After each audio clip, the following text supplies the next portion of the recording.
Katanya kau kena pelecehan seksual. Betulkah itu? Aku pengen kasih tahu juga kalau bahwa pelecehan itu nggak cuma dari cowok ke cewek, dari cewek ke cowok pun ada dari. Kalau almarhum Bapak Abizar kan benar-benar pemuka agama yang anaknya itu setiap perilakunya disorot. Iya, benar. Itu beban nggak sih ya? Dulu tuh aku sempat kerasa itu beban banget, Pak. Dulu itu aku selalu menyalahkan diriku sendiri, sampai sekarang mungkin. Selalu menyalahkan diriku sendiri atas kematian almarhum. Kenapa? Ya Nabi, salam alaik. Ya Rasul, salam alaik. Ya Nabi, salam alaik. Salawatullah alaik. Ya sedang dengan dan khasnya dia main HP. Tiba-tiba siap-siap aja ada pembahasan apa gitu. Itu yang bisa nggak dia? Oh lagi syuting ya? Udah gitu-gitu aja buka-buka tuh. Tapi udah punya pacar kan? Belum.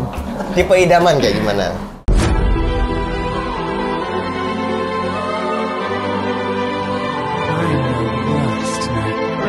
bet you'd stick your head in fire. I just maybe you are too stupid to realize you've got a demon sticking holy got me alive.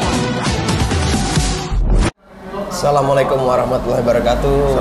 Welcome back to Maya Al TV Guha. Kali ini masih bersama bintang tamu yang menurut saya inspiratif. Amin. Muda yang inspiratif. Amin. Produktif. Amin. Kreatif. Amin. Dan baik. Amin. Kita langsung kedatangan tamu spesial malam ini, Abizar Al-Ghifari. Halo semuanya, salam kenal, saya Abi. Assalamualaikum, gimana kabarnya? Alhamdulillah, Pak. Abizar. Gini-gini aja, sehat. Alhamdulillah, Umi sehat semua. Ya, Alhamdulillah. gini-gini aja lah kita. Aku langsung to the point, nggak apa-apa ya? Sikat, Pak. Kemarin aku baca berita, Ha-ha. katanya kau kena pelecehan seksual. Betulkah itu? Betul, Pak. Gimana kok bisa itu? Jadi kemarin tuh gini, jadi aku kan punya tim karaokean ya, Pak. Karena lagi-lagi rame karaoke. itu tim karaokean. Nama tim karaokean aku itu Kerokan Karaoke. Kita emang biasa main di kafe-kafe, Pak. Jadi banyak kafe-kafe tuh minta kita buat main, ngelit karaoke. Itu kita main 2 jam ya. Udah menit-menit terakhir selesai manggung. Aku lagi buain ikan dalam kolam. Tiba-tiba pantatku itu ditepok 2 kali, Pak. Sama perempuan. Tepoknya tuh gimana? Kerak atau Di gini apa ya? Kayak Colek. Ya, kayak Ya, ya, gitu lah. terus. Dua kali dia colek sama perempuan. Nah, aku kaget kan, Wak. Aku langsung nengok. Terus aku bilang, "Oh, ini pelecehan." Aku pakai mic, aku bilang, "Oh, ini pelecehan." Selesai. Cuman di situ aku nggak langsung teriak atau nggak langsung respon besar, Wak. Karena aku tahu kalau aku respon besar nanti aku ngerusak mood audiens gitu kan. Nah, udahlah santai sampai udah selesai baru aku ngomong. Aku bilang pelecehan itu nggak baik. Pelecehan itu bukan cuma dari cowok ke cewek tapi dari cewek ke cowok juga. Udah nggak mandang baju kita apa yang kita pakai segala macem. Aku bilang bahwa kalau pelecehan itu dari diri kita sendiri. Aku juga bilang, Wah, kedepannya buat semuanya dan aku pribadi kita harus sama-sama ngejaga etika, ngejaga hati biar nggak main-main lah gitu kan gitu. Ya, terus gimana akhirnya? Apakah pihak si peleceh itu minta maaf apa? Ya, jadi emang awalnya dia minta maaf, Pak. Di situ dia langsung minta maaf. Cuman mungkin karena aku Langsung? masih emosi ya, aku nggak ngegubris lah. Sampai akhirnya aku up ke Instagram kan, banyak yang bilang wah lebay nih gini. Menurut aku bukan lebay, Pak. Dan aku pun di situ nggak menjudutkan dia. Lebih untuk mengedukasi teman-teman bahwa pelecehan itu karena kan rata-rata sekarang pelecehan konotasinya adalah dari cowok ke cewek kan, bukan sebaliknya. Aku pengen ngasih tahu juga kalau bahwa pelecehan itu nggak cuma dari cowok ke cewek, dari cewek ke cowok pun ada, dari cowok ke cowok pun ada, bahkan dari cewek ke cewek pun ada gitu. Dan itu ya universal lah, semua gender tuh bisa merasakan pelecehan. Dan aku mengedukasi bahwa pelecehan itu nggak baik dan itu bukan gara-gara terpancing akan lawan jenisnya ataupun lawan pelecehan kita, tapi kan itu balik lagi dari diri kita sendiri. Bukan sekedar bercanda ya. Yes. Tapi akhirnya udah minta maaf. Ya? Udah, dia akhirnya minta maaf, dia nge-kontak manajerku. Dari kontak manajerku selesai, dan aku pun nggak mau mediasi, nggak mau ngebawa ke ranah hukum segala macam, enggak lah. Maksud aku ya aku juga ngerti mungkin dia kebawa sama ambience di acara itu kan sampai akhirnya terlalu happy, nggak kekontrol lah. Jadi aku juga ngerti. Akhirnya udah dia minta maaf, udah selesai, udah nggak ada apa-apa lagi. Yeah. Kalau misalnya aku bawa ke ranah hukum, wah meledak, Wak. Pasti rame tuh sana sini, dan aku sama janji diri aku sendiri.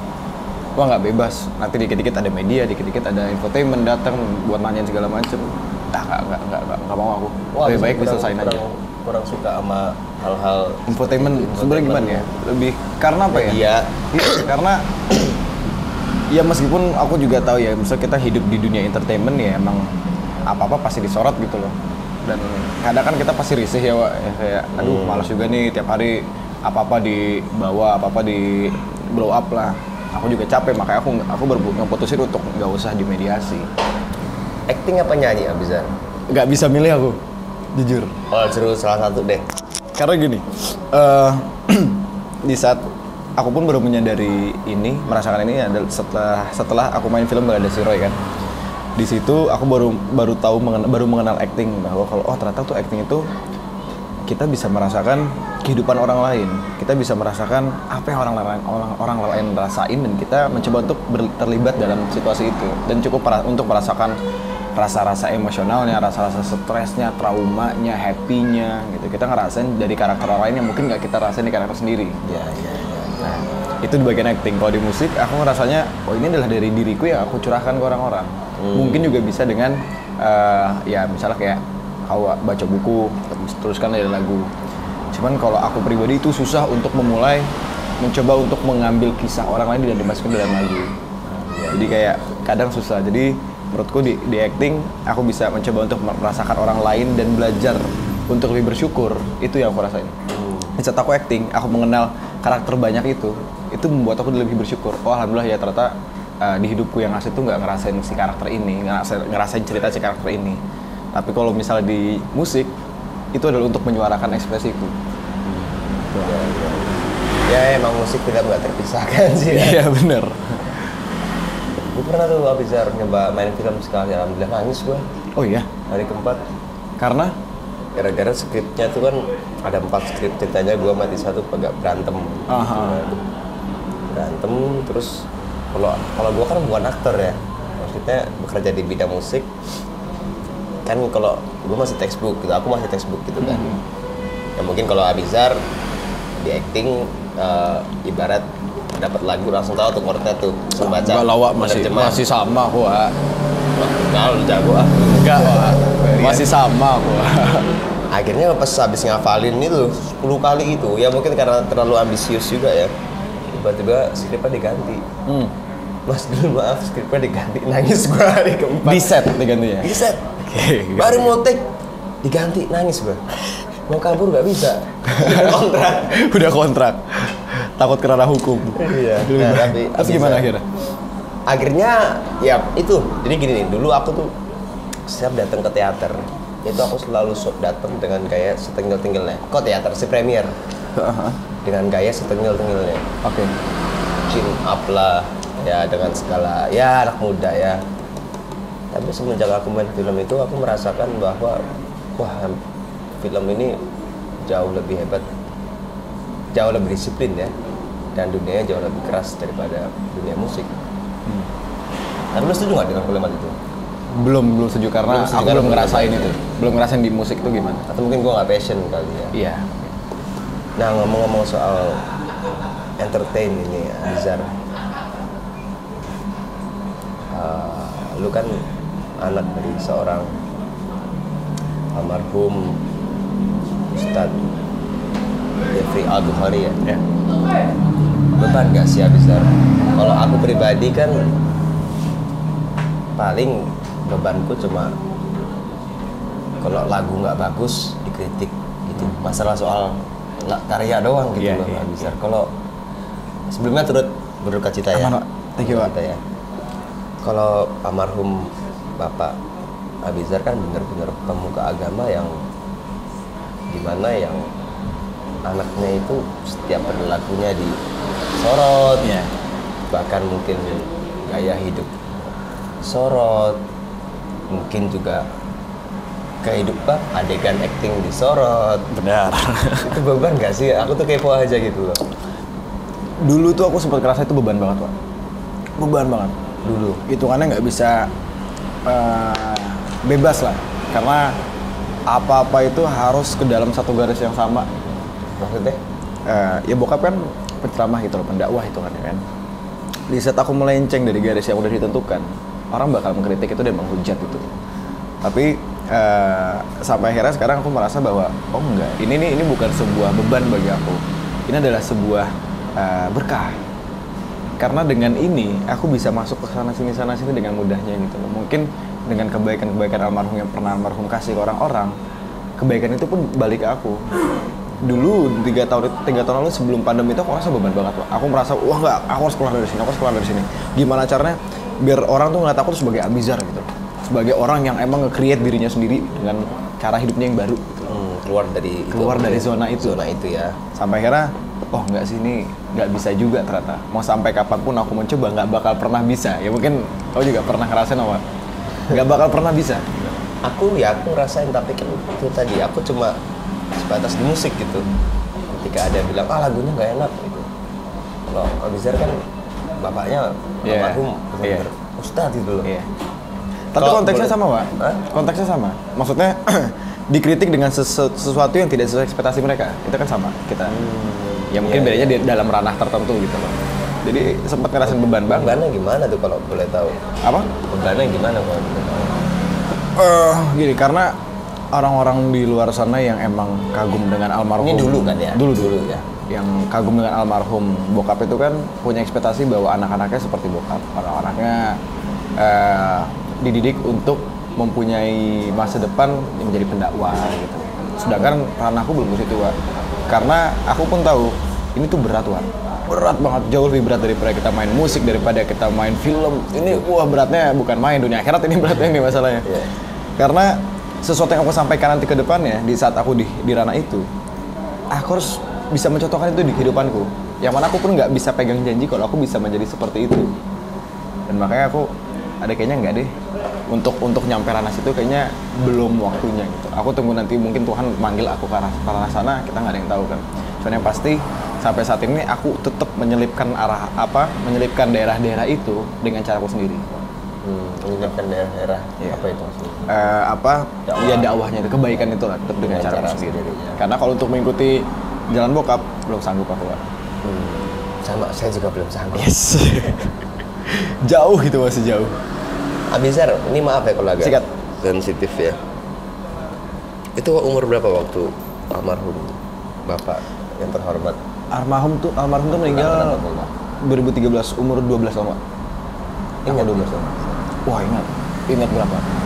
Mungkin sampai sekarang belum ini kali ya. Kalau aku ceritain mungkin belum lepas.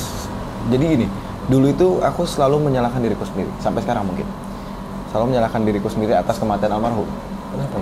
Karena jadi waktu itu aku masih kelas 5 SD. Di kelas 5 SD. Di situ lagi gengsi-gengsinya buat sepatu futsal. Oh iya, bagus-bagusan ya. Nah, terus pada malam itu tanggal 25 malamnya itu jam 8 malam aku bilang ke almarhum kan, "Bih, mau beli sepatu futsal dong. Yang baru gitu." Ya udah sana jalan sama Umi. Jalanlah aku sama Umi ke PIM. Jalan terus nggak lama pas sampai PIM itu almarhum nelpon Umi. "Om, izin mau motoran." Dulu umiku udah ngelarang, "Wah jangan motoran segala macem. Kondisi badan belum fit, soalnya waktu itu habis tipes." Belum fit, tapi karena almarhum belum fit? Almarhum. Yeah. Karena habis tipes. Sebenarnya belum fit. Belum fit, Pak. Belum lama keluar dari rumah sakit. Karena tipes waktu itu kan. Terus setelah itu almarhum masih memaksakan untuk naik motor. Dan akhirnya sekarang aku ngerasain, Wak, kalau lagi sakit tetap naik motor karena ya nggak tahu ya, mungkin aku dengan almarhum sama, di saat kita naik motor kita bisa melepaskan semuanya gitu. Terus sampai akhirnya almarhum naik motor kan, udah motoran lah dia. Aku sama Umi pulang ke rumah karena udah jam 10, jam 11-an malam. Nyampe di rumah itu, inget kali aku lagi nonton salah satu program di TV sama mamaku sama adikku yang paling kecil, si Bilal. Itu kita lagi di kamar almarhum. Sampai jam 12 malam lewat di jam 12 jam 1-an itu, nggak lama Umi dapat telepon. Dari eksekutif almarhum, katanya almarhum udah meninggal. Iya. Di situ ya Umi nggak ngasih tahu apa-apa, Pak. Aku bener-bener buntu, nggak tahu apa-apa. Tiba-tiba Umi nangis, cabut aja udah kan selesai. Sampai akhirnya aku di situ berdua doang sama adikku, Pak, yang laki. Kita berdua doang di rumah. Tiba-tiba aku duduk di sofa luar, tiba-tiba nangis aku, Pak. Tanpa tahu sebabnya apa. tiba-tiba ngerasa resah, gundah jadi hati tuh kayak aduh ini ada apa ya. Tapi nangisnya sedih banget sama adikku berdua. Sampai akhirnya aku dengar suara tanteku di bawah, aku samperin ke bawah. Tanteku ngomong gini, semoga ini hoax ya, semoga ya, ini bukan apa-apa. Dan dia pengen ke rumah sakit. Wah, bingung aku, kok ke rumah sakit? Ada apa ini? Aku bilang, ya ke rumah sakit, Jalan ke rumah sakit, masuk IGD itu aku udah ngeliat papa almarhum tuh udah ditutupin kain dengan umiku yang lagi teriak-teriak, udah ngomong, wah ya dok, tolong dong, gini, tolong diselamatin. Sampai akhirnya almarhum dibawa ke kamar mayat, aku nggak boleh masuk kan, aku nunggu di luar duduk, aku nangis jadi-jadinya dan aku udah ngejerotin pala aja ke tembok kelas 5 SD. Menyalahkan diri sendiri. Kenapa aku bisa menyalahkan diri sendiri? Aku berpikir bahwa kalau misalnya aku nggak beli sepatu saat itu, ada beberapa kemungkinan, ada 3. Satu kemungkinannya adalah aku ikut almarhum naik motor malam itu, aku mati di situ bareng sama almarhum. Yang kedua, aku masih bisa bikin almarhum nggak naik motor. Itu karena aku pasti maksa ikut almarhum naik motor dan almarhum nggak ngizinin sampai akhirnya nggak jadi. Itu. Yang ketiga, ya meninggalnya bisa lebih baik daripada kecelakaan. Mungkin kalau misalnya aku di situ, almarhum meninggalnya nggak naik motor, mungkin meninggal di rumah dalam kondisi tidur dan yang lain. Gitu. Sampai sekarang pun aku masih menyalahkan diri sendiri, meskipun aku tahu. Sampai sekarang. Meskipun aku juga tahu gitu loh, kalau ini tuh bukan salahku. Ini juga bukan ranahku untuk tanggung jawabin itu semua tuh bukan aku. Tapi nggak tahu kenapa emang ngerasanya nggak tahu ya. Mungkin karena emang sebelumnya ya manusiawi lah, gitu lah. Aku kebetulan pernah berat sosok almarhum. Terima kasih, Pak. Yang terhormat. Kalau boleh tahu sosoknya kayak gimana sih? Di rumah itu pasti inget Ya. sosoknya kayak gimana sih? Almarhum tuh meskipun gini ya, meskipun beliau itu jarang di rumah karena selama syuting itu selama ceramah pergi pagi, pulang minggu depan. Pulangnya 2 hari sekali, 3 hari sekali. Paling free itu cuma minggu atau nggak Sabtu. Itu paling free. Ya kita, almarhum tuh selalu menyempatkan waktunya Pak, sama keluarga. Kalau lagi ada free itu pasti disempatin waktunya. Dan dia tuh selalu memanjakan anak-anaknya. Karena almarhum tuh suka banget sama teknologi kan dari dulu. Oh, teknologi. Iya, teknologi. Apapun itu teknologi, ada yang baru dibeli anak-anaknya sampai akhirnya. Terus juga almarhum tuh demen banget main PS. Update banget. Almarhum demen banget main PS, Pak. Oh, main PS. Demen banget main PS. Bola? Enggak. Perang, tembak-tembakan. Oh ya. Selalu demen banget. Dia bisa beli, misalnya sekali lagi ke game shop, ke sana beli 5 game, tamatin semua. Oh ya. Selalu kayak gitu. Suka main PS. Suka banget Pak, suka banget. Tamatin semua game, Call of Duty lah. Bareng-bareng tuh ya. Ya bareng sama aku sama adikku yang paling kecil cowok. Gitu. Jadi emang family type of person aja. Family man. Ya? Family man banget. Wow. Itu tadi kisah yang sangat mengharukan ya. Sekali lagi turut berduka ya. Thank you Pak. Abi bisa cerita nggak perjuangan Abi dulu untuk ini aku denger deh menyelamatkan kondisi keluarga yang sedang terpuruk Ya. bahkan maaf Abi sempat putus sekolah. Iya. Jadi emang gimana Itu ya? benar, ini Bener.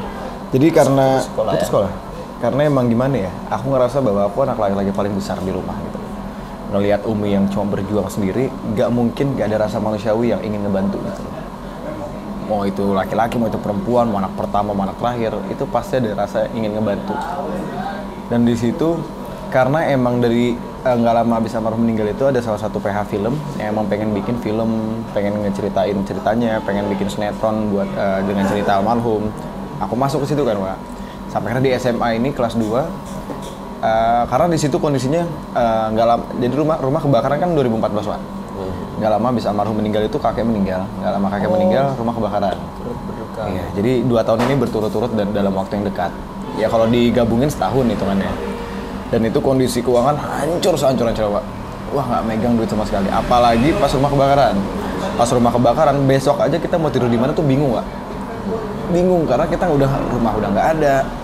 Terus mau kemana juga bingung sampai akhirnya teman-teman nyokap, teman-teman Umi itu nyewain hotel sebulan buat kita Pak tidur di situ. Gitu. Dan dari situ selama 2014 sampai 2020 akhir itu kita cuma luntang-lantung Pak sana sini, bingung karena nggak punya duit. Sampai akhirnya makanya aku harus coba ngebantu secara finansial yang aku bisa aja gitu. Makanya aku memutuskan untuk keluar sekolah. Ya mungkin kalau misalnya dicari Sorry maaf aku potong. sangat. Keluar sekolah emang sengaja untuk membantu. Sengaja. Jadi kalau mungkin kalau misalnya dicari jalan lain mungkin ada. Tapi karena kan kita di situasi itu kan udah buntu ya, namanya juga udah emosional, udah kepikiran sana sini, apa yang keluar dari otak pasti kita lanjutin kan. Jadi aku yang keluar dari otakku adalah, oke, aku cabut dari sekolah, aku ambil sinetron. Sinetron duitnya gede, Wak. Nggak bohong aku. Iya. Duitnya bagus banget. Aku ambil sinetron, Wak. Ya kita insya Allah ya pelan-pelan ngebantu dari situ. Karena selama 2014 sampai 2020 akhir, itu kita nggak punya rumah sama sekali, Wak. Jadi aku itu selama 6 tahun itu pindah rumah udah bisa dibilang 12 kali, Wak. Selama 6 tahun. 12 kali. Sampai inget banget Teh Ocha, makasih banget Teh Ocha. Udah ya ini rasa. Iya. Teh Ocha sempat minjemin rumahnya selama 2 bulan kurang lebih. Alhamdulillah, makasih. Ada aja orang-orang baik yang ngebantu. Alhamdulillah. Ya mungkin karena kebaikan almarhumnya. Kebaikan Insyaallah. Umi juga. Amin, insyaallah. Umi gimana kabarnya sekarang? Alhamdulillah sehat, Wak. Lagi sering-seringnya keluar rumah terus buat ya ngegantiin posisi almarhum lah, ceramah sini, sana sini. Karena ini lucu juga. Jadi sebelum almarhum meninggal itu, sikat, Wak. Jadi sebelum almarhum meninggal itu, almarhum pernah ngomong gini ke Umi. Kamu siap-siap ya. Kamu siap-siap ya. Sebentar lagi nih orang-orang bakal ngeliat kamu, bukan aku. Itu siapa yang Almarhum. Sempat ngomong gitu ke Umi sebelum meninggal. Beberapa jam sebelum meninggal. Oh ya? Iya.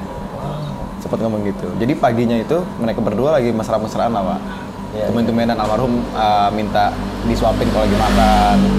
Terus berduaan, banyak ngobrol serius. Almarhum sempat ngomong kayak gitu, kalau misalnya bentar lagi tuh orang-orang bakal ngeliat Umi, bukan aku. Gitu. Dan ternyata bener, Wak, sekarang. Setelah itu semua, wah ya Umi semua yang dicari sama orang-orang. Sampai sekarang, almarhum juga sempat ngomong gini, kamu juga udah harus siap buat ngegantiin posisi aku. Ke Umi. Iya, almarhum ngomong gitu ke Umi. Tapi saat itu Umi udah aktif jadi. Sama sekali enggak, Wak. Sama sekali enggak. Karena Umi juga nggak pernah kepikiran bahwa ngegantiin posisinya almarhum jadi pendakwah itu nggak pernah kepikiran. Sampai akhirnya itu terjadi dan beneran.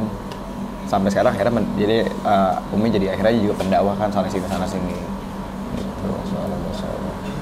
Ngomongin soal kembali ke entertaining. Thank you, sorry. Siapa? Pesan dari Umi ada nggak buat Abizar? Dari Umi. Banyak sih, Pak. Kalau Umi itu selalu bilang, jadi ini Umi juga dikasih tahu sama kakek ayahnya Umi, almarhum. Sempat ngomong gini juga. Yang barengan tadi. Iya. Jadi di posisi kita sesulit apapun, jangan pernah merasa enak dibantu sama orang lain. Sorry, di posisi sesulit apapun Sesulit jangan apapun. pernah enak dibantu orang lain. Jadi harus selalu nggak enak dan jangan pernah berharap bantuan orang lain. Wow. Dan akhirnya aku ngerti. Kenapa? Mungkin banyak orang juga mikir, egois, kenapa nggak mau dibantu orang, gini. Sampai akhirnya aku ngerti, ini adalah untuk membentuk mental kita bahwa di masa sulit apapun kita harus tetap fight. Dan aku ngerasain itu banget. Tapi itu konteksnya hal baik, bukan hal yang buruk. Iya, hal buruk. Hal baik ya. Oh, tapi itu dalam banget. Mind blowing banget. Karena gini, Wak, karena manusia itu kan kadang suka lupa dengan dirinya sendiri ya. Di saat dia dibantu sama orang lain, dia jadi keenakan. Iya, itu dia. Iya, betul. Nanti jadinya bisa lupa diri. Itu bahaya, Wak. Jadi makanya kakek tuh dari dulu udah ngomong gitu ke Umi. Itu untuk hal kebaikan ya. Untuk hal kebaikan.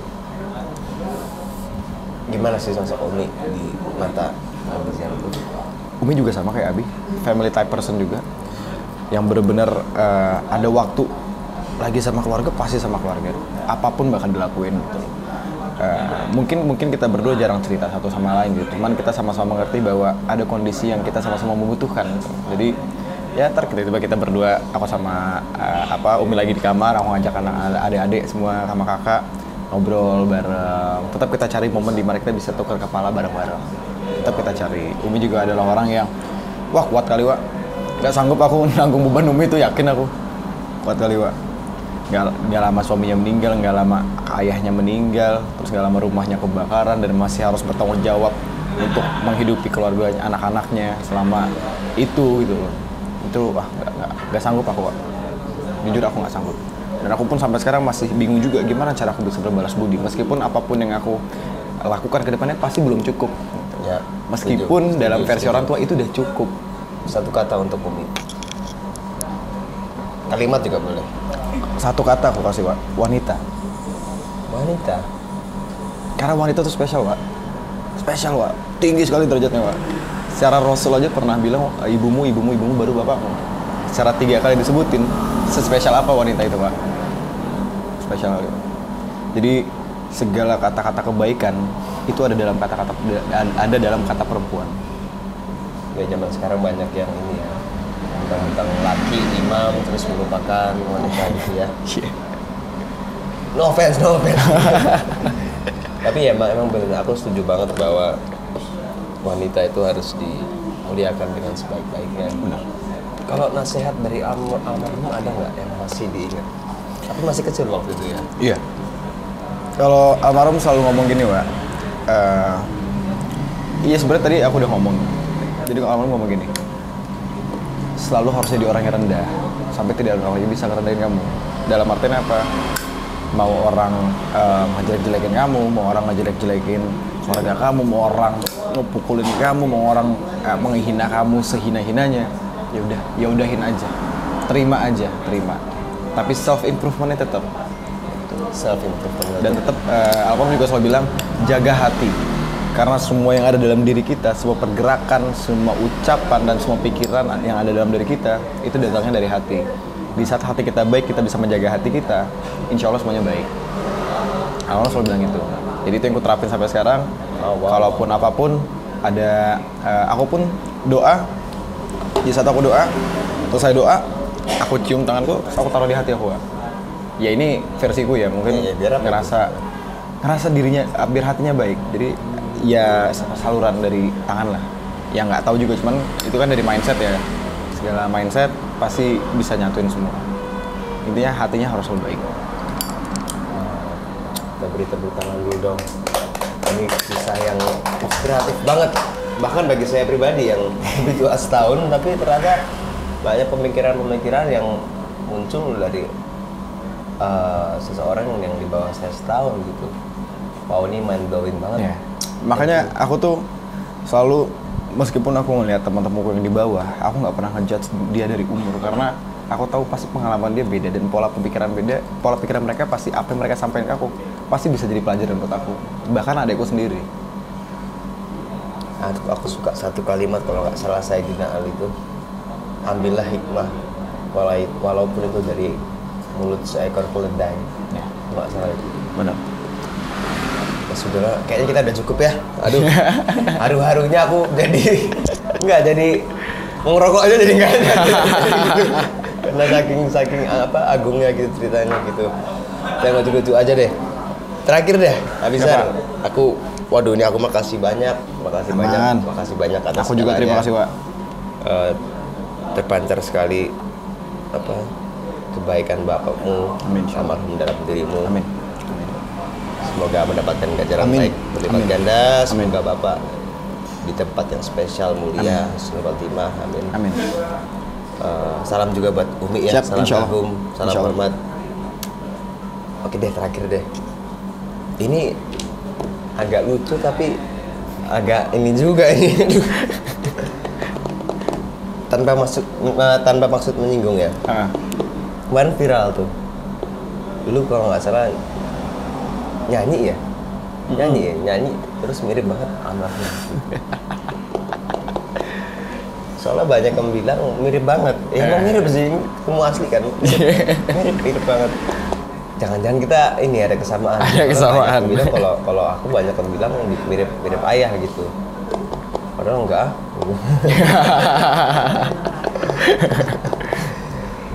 Coba bisa nggak impersonate gaya nyanyi almarhum bapak? Gaya nyanyi, oke. Jadi almarhum itu ada cengkok-cengkoknya yang ciri khas banget. Selalu ada tarikan-tarikannya dengan nada suaranya yang di sini mainnya. Ada satu lagu, almarhum tuh ada lagu favoritnya, lagunya Firman, Kehilangan. Itu lagu favorit almarhum, The Potters, yang Keterlaluan. Almarhum Kamu keterlaluan. Suka musik berarti ya? Suka banget, Wak. Cuman aku nyanyiin ini aja deh. Ya Nabi, salam alaik. Ya Rasul, salam alaik. Ya Nabi salam alaik, salawatullah alaik. Tapi itu versi almarhum. Kalau aku nyanyi beda, Wak. Masalah.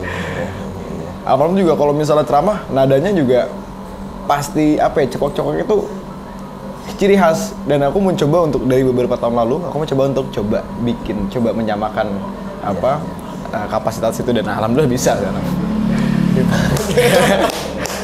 Contohnya ya, almarhum pernah kayak gini.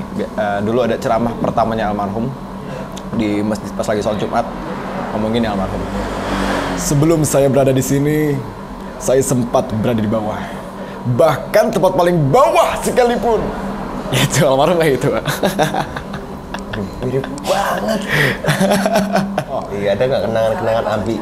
Misalnya ke Umi. Tapi maaf, seharian juga gitu ngomongnya. Emang kayak gitu suaranya. Emang Ada ngebas. nggak kenangan ngomong? Mungkin ke Umi ya kan? Ke Umi. Sama ke asistennya. Kalau ke Umi tuh kalau datang, pasti kayak gitu. Sama ke asistennya. Iban. Gitu tuh. Suaranya tuh begitu, ngedipnya sih gitu. Kalau kayak gitu. Wah, Masya Allah. Semoga beliau ditempatkan di surga. Amin, amin ya Rabb. Firdaus, amin. Amin ya Rabb. Gantian dong, Iya. impersonet. Anakku nggak tahu nih. Kalau bokap itu dia punya ciri khas di artikulasi dan tatapan. Oh, tatapan. Ini yang aku kulik ya. Unik. Yang aku kulik, aku juga ngulik ayahku gitu, diam-diam gitu. Aku gengsi aja kalau ngomong. Dia tuh suka kayak gini, misalkan tangannya pasti gini kan, kalau nyanyi kan, kalau video klip. Nah terus dia suka main tatapan gini. Hai. Terus enggak lucu ya, bokap tuh kalau ngomong M, misalkan mencintai itu agak mencintai. Oh iya? Gitu. Iya. Misalkan B itu agak B, agak gitu. Oh diperhatiin, misalkan hai Jibril, perkenan kan aku melintasi dimensi waktumu untuk nah ada gitu-gitu Luar biasa. ada gitu-gitu ya bukan? Bener, Pak. Jadi gue kesel banget gitu ya, mungkin karena enggak, bukan kesel gitu kan, karena gue kan ngefans sama John Lennon, sama Kurt Cobain. Gue sekeras mungkin, berusaha mungkin gue ngulik mereka, John Lennon, Kurt Cobain, tapi kenapa komen-komennya mirip bokap lu? Berarti bener, Pak. Itu namanya cinta dan sayang. Yang aku rasain di saat kita cinta dan sayang sama seseorang dan apapun pasti kita kulik Ya aku ngulik tanpa sadar. dengan ciri khasnya, maaf lah ya. Suka gini, suka nyender gini, sorry ya. Sikat, Pak.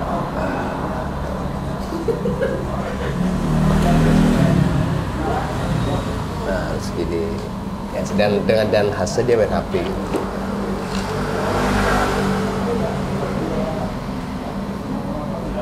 Tiba-tiba siap-siap aja ada pembahasan apa gitu. Tumben bisa nggak diajak. Oh lagi syuting ya.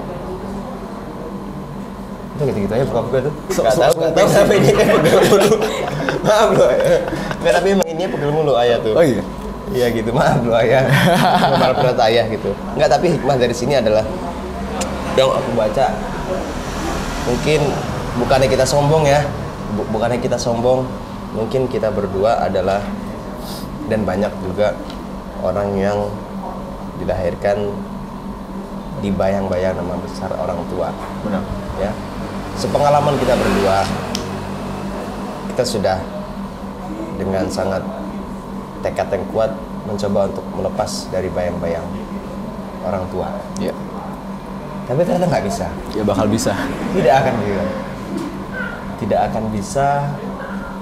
Jadi sekali lagi ayah, terima kasih. Aku jadi kangen juga sama ayah. Aduh.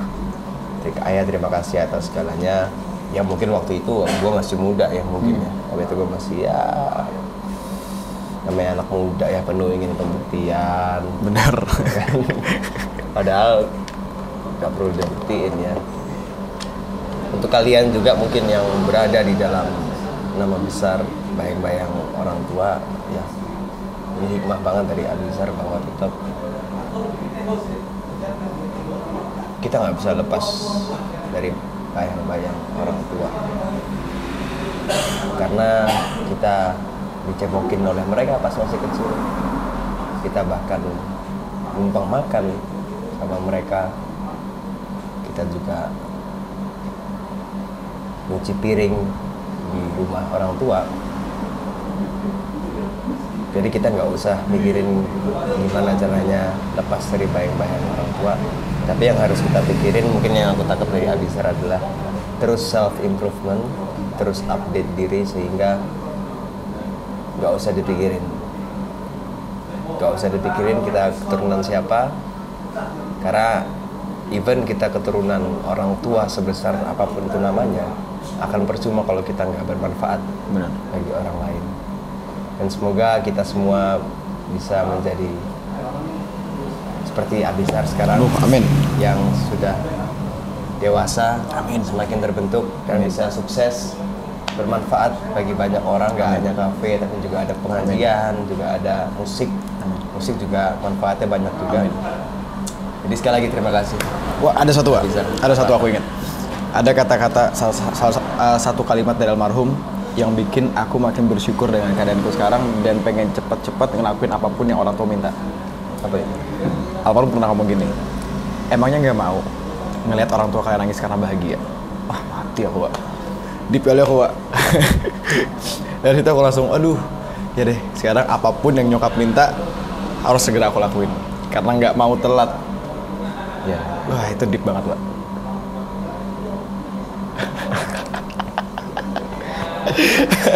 Ya. Aduh, jangan bokap gua. Kan soalnya aku tinggal sama ibu kan. Iya. Oh iya, Abizar. Siap. Tadi ada pertanyaan titipan. Sebelumnya terima kasih sekali lagi ya, Abizar, atas segalanya. Ada pertanyaan titipan dari netizen. Tapi udah punya pacar kan? Belum. Oh belum. Belum. Insya Allah. Nggak tahu juga saya ngomongnya harus kayak gimana. Tipe idaman kayak gimana? Aduh, aku nggak punya tipe idaman, Wak. Ah yang benar. Jujur. Bahkan kadang orang sempat nanya, yang hijaban nggak? Aku bilang nggak juga. Yang nggak hijaban nggak juga. Karena aku nggak pernah mau ngelihat orang dari apapun cara dia berpakaian dan gimana pun gitu. Aku nggak pernah mau ngejat sampai situ. Bahkan mau nanti ke depannya jodohku juga orang yang non hijab, aku juga nggak masalah gitu loh. Mungkin secara Al-Quran dan secara agama Tuhan dan Rasul juga menyarankan kita untuk mencari pasangan yang dia baik agamanya gitu. Oke. Tapi kalau aku mencari yang baik hatinya. Oh. Karena kita nggak bisa nentu, Pak. Ada orang yang tatoan dan merokok segala macem yang konotasinya tuh buruk lah katanya. Tapi hatinya baik. Sesimpel sama binatang aja dia bisa sesayang itu. Kehilangan binatang yang meninggal dia bisa senangis itu. Yang artinya dia hatinya baik, ini hatinya murni. Kalau aku selalu lihat dari hatinya, Pak. Karena at the end of the day yang nilai itu hatinya. Seberapa baik kita sama orang, seberapa baik kita sama semesta, sama alam, sama semua yang dikasihkan sama Tuhan. Kalau hatinya baik terhadap semuanya, insya Allah. Kalau aku ngerasa gitu. Keren. Carilah yang baik hatinya ya. Ya lebih baik terlihat bandel tapi aslinya baik daripada terlihat baik tapi aslinya bandel. Ada lagi pertanyaan tipe netizen? Udah nggak ada? Oke. Ya udah kalau gitu. Abizar, terima kasih. Siap. Salam kagum buat Salam, ibu, Siap, buat keluarga, buat semua, buat kakak, buat adik. Insya Allah. Dan sampai jumpa di konten yang berikutnya. Assalamualaikum warahmatullahi wabarakatuh.